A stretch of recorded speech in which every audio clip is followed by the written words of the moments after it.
pie. Now that the party season is over, it's time to settle down once again with a slice of baked happiness and the foreign papers. How we have missed them. Here's L'Équipe this week after amateur side Cannes put Saint Etienne out of the French Cup. Yes, we can. Super stuff.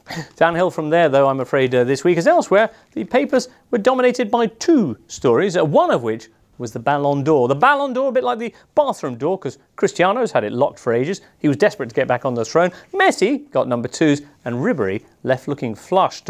Now, Ronaldo famously crying as he picked up the award in Zurich, which drew a mixed reaction back in Portugal. Here's Diário de Notícias with Tears of Gold, Jornal de Notícias, Tears of Gold, and a Ballon, Tears of Gold. Elsewhere, in Catalonia, they weren't happy with the decision. The best didn't win, grumbles Sport. In Madrid they were. Best did win, says AS, while Marca goes with a rather clever Loro, which means both the gold and he cried. While in France and Germany, they were, of course, very miffed about Franck Ribéry. Even August German journals like Die Welt making comments like, "It's all about the brand. Ribéry had a treble," says the paper. Ronaldo only had lots of gel and the Ballon d'Or, and yet he wins.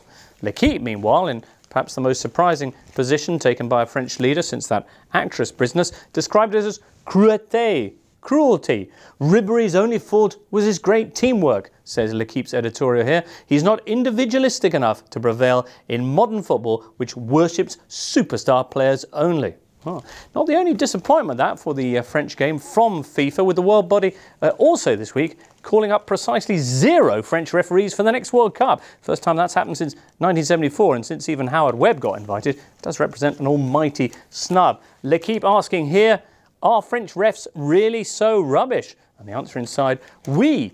This is a fair sanction, says the paper, for decades of errors from our referees. Not to mention the fact that French officials fall for actors far too easily. Boom! It's another landline. Anyway, let's move on then to the week's other big story, which comes from Milan. Last weekend, Milan, the Rossoneri, lost 4-3 at Phil Collins' tribute act Sassuolo, with all 4 Sassuolo goals coming from their Juventus-owned teenage striker Domenico Berardi, who's won in Emilia in a very real sense. Now, given that Sassuolo were in the bottom 3 of Serie A at the time, this was regarded as not a good thing by Milan, who responded by finally firing Massimiliano Allegri. Who would take his place? Well, the next day, Gazzetta was flagging up Pippo Inzaghi. Not a new experience for him, I'm guessing. But instead, it was Clarence Seedorf who on Thursday signed on as the new boss. Inspiring headline here from Gazzetta, Seedorf, you have a go.